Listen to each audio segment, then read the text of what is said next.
Assalamualaikum warahmatullahi wabarakatuh. Salam sejahtera bagi kita semua. Shalom, Om Swastiastu, Namo Buddhaya, salam kebajikan. Pertama-tama yang saya hormati yaitu dosen mengampu mata kuliah Filsafat Hukum Keislaman, Bapak Ahmad Zubairi di tempat, dan juga teman-teman yang saya banggakan. Di sini kami dari kelompok 1 akan membawakan materi pada kali ini yang bertemakan memahami pengertian hukum dalam paradigma positivisme dan hukum Islam. Jadi untuk mengawali kegiatan kita pada hari ini, mari bersama-sama membaca bacaan basmalah. Bismillahirrahmanirrahim. Jadi sebelumnya perkenalkan anggota kelompok kami beranggotakan 3 orang. Yang pertama adalah saya sendiri, Alifia Tias, lalu ada Labibul Fahmi, lalu yang terakhir ada Andrian Adi Setiawan. Nah, untuk penjelasan pertama akan saya sampaikan terlebih dahulu. Jadi, pokok pembahasan yang akan kita bawa itu ada 2 subbab, yaitu yang pertama mengenai hukum sebagai kesepakatan sosial. Lalu yang kedua ada hukum Islam, perpaduan antara kesepakatan sosial yang partikular atau lokal dan firman Allah yang universal atau eternal. Hukum sebagai kesepakatan sosial. Ketika kita mendengar kalimat tersebut, maka kita akan berpikir seperti mengarah kepada kehidupan sosial tentunya. Nah, jadi dari situlah terdapat pada aliran sosiologi, di mana aliran ini tuh memandang hukum sebagai kenyataan sosial, bukan hanya sebagai suatu kaidah.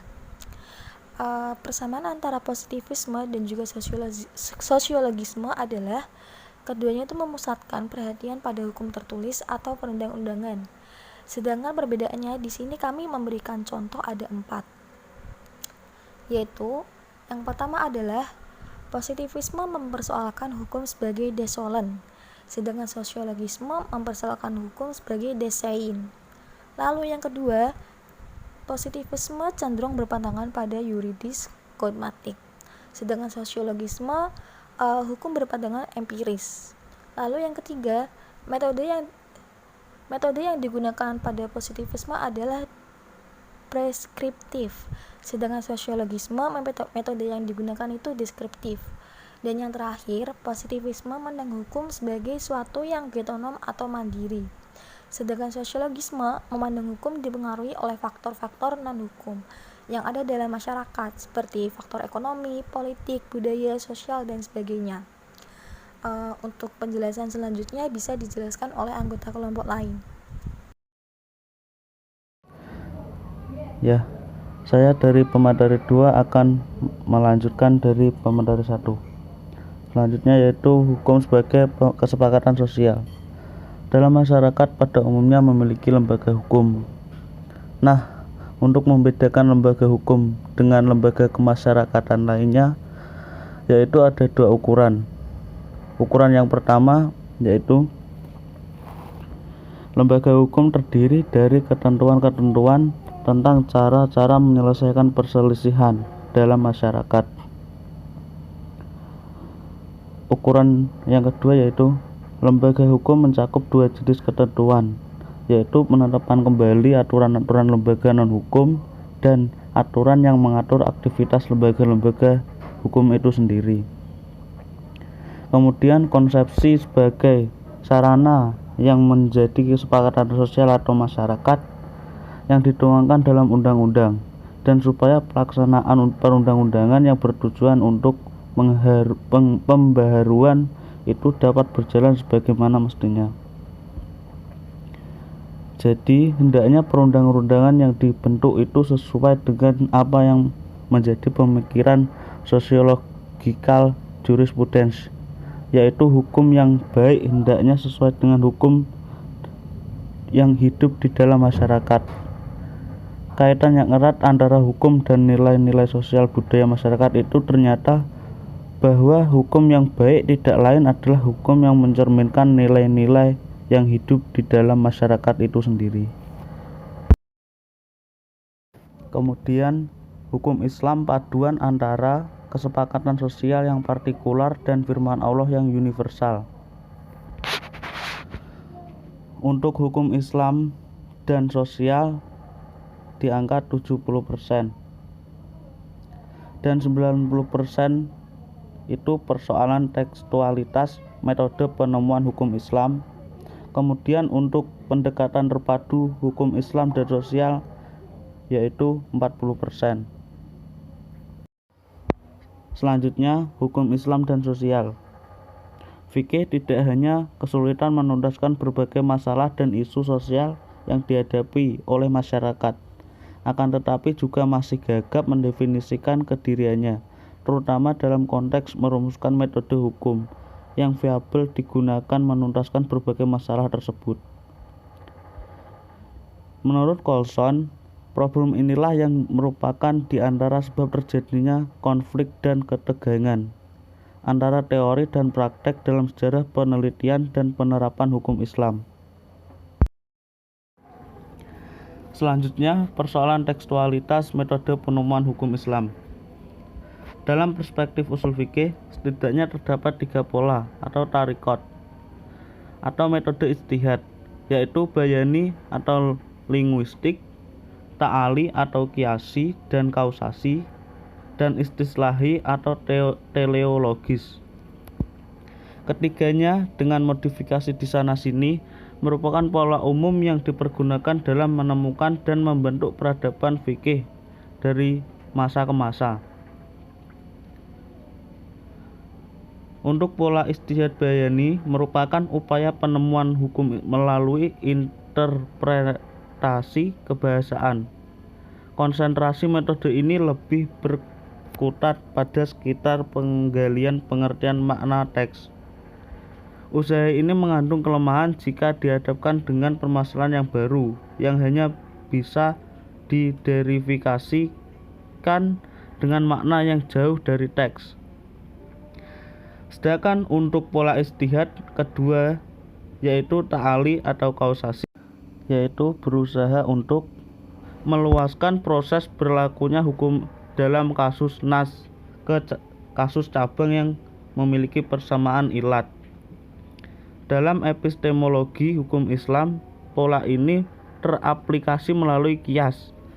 Dasar rasional aplikasi pola ini adalah adanya keyakinan kuat mujtahid yang melakukan kias mengenai adanya suatu atribut atau wasl pada pokok yang menjadi alasan ditetapkannya hukum yang berlaku terhadap kasus tersebut, dan atribut yang sama terdapat pada kasus cabang sehingga hukum kasus pokok itu berlaku pada kasus cabang.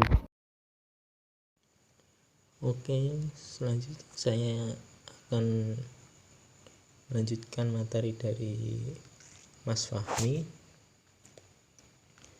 yaitu tentang persoalan tekstualitas metode penemuan hukum Islam. Istilah yang tidak pernah lepas tertinggal dari semua definisi usul al-fiqih tersebut adalah yang memberi kesan sekaligus membuktikan bahwa kajian metode hukum Islam memang terfokus dan tidak lebih daripada analisis teks. Definisi di atas juga memberi petunjuk bahwa hukum dalam Islam hanya dapat dicari dan diderifikasi dari teks-teks wahyu saja atau law in the book. Sementara itu, realitas sosial empiris yang hidup atau living law kurang mendapatkan tempat dalam kerangka metodologi hukum Islam klasik. Selanjutnya, prosedur inferensi tekstual dan prosedur inferensi historis. Pendekatan terpadu dalam hukum Islam dan sosial. Krisis metodologi keilmuan Islam yang berpangkal pada kurangnya dimensi empirisitas dianggap sebagai persoalan yang harus segera mendapatkan terapi intelektual. Akan tetapi, kekurangan tersebut tidak dapat semata-mata ditutup atau diganti dengan menerapkan ilmu-ilmu sosial modern Barat. Hal itu disebabkan karena metode dan pendekatan ilmu-ilmu sosial modern juga tengah mengalami krisis epistemologis yang tidak kalah takutnya. Prosedur inferensi tekstual. Prosedur inferensi tekstual ini dimaksudkan untuk menderivasi aturan-aturan dan konsep dari wahyu secara sistematis dan memadai. Ada 4 langkah yang harus dilewati dalam prosedur ini, yaitu yang pertama mengidentifikasi teks Al-Quran, yang kedua memahami atau menafsirkan makna teks secara memadai dan relevan. Yang ketiga, menjelaskan atau taklil terhadap teks. Yang terakhir yaitu membangun suatu aturan dan konsep umum yang diderifikasi dari teks. Selanjutnya, prosedur inferensi historis. Menganalisis aksi individu yang termasuk ke dalam fenomena sosial yang sedang dibahas. Maksud yang ingin diketahui di sini adalah tujuan, motif, dan aturan aksi tersebut. Tujuan adalah seluruh objek yang dikemukakan oleh aktor. Motivasi adalah dorongan psikologis aktor, sedangkan aturan adalah suatu prosedur teknis atau hukum-hukum sosial, yaitu harus diikuti untuk mencapai tujuan. Yang pertama, mengklasifikasikan berbagai bentuk atau tipe aksi berdasarkan kesamaan. Yang kedua, mengidentifikasi aturan-aturan universal yang membangun interaksi antara berbagai kelompok, yaitu yang diidentifikasi pada langkah kedua. Yang terakhir yaitu analisis teks atau fenomena ke dalam komponen dasarnya. Pengelompokan pernyataan atau aksi yang sama di bawah satu kategori, mengidentifikasi aturan-aturan yang menyatukan berbagai kategori, identifikasi aturan dan tujuan general, membangun interaksi berbagai kategori. Kesimpulannya, positifisme adalah paham atau aliran filsafat ilmu pengetahuan modern yang memicu pesatnya perkembangan sains di satu sisi dan menandai krisis pengetahuan dan kemanusiaan barat di sisi lain.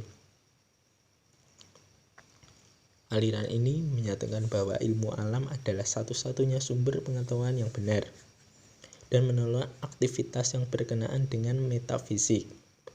Paham ini memandang bahwa paradigma positivisme adalah satu-satunya paradigma yang diterapkan untuk menyatakan kesahihan ilmu pengetahuan. Maka dari itu, segala sesuatu yang dinyatakan oleh para ilmuwan dapat dikatakan sebagai ilmu pengetahuan jika mengikuti paradigma tersebut. Oke, mungkin itu yang dapat sampaikan. Kurang lebihnya mohon maaf dan wassalamualaikum warahmatullahi wabarakatuh.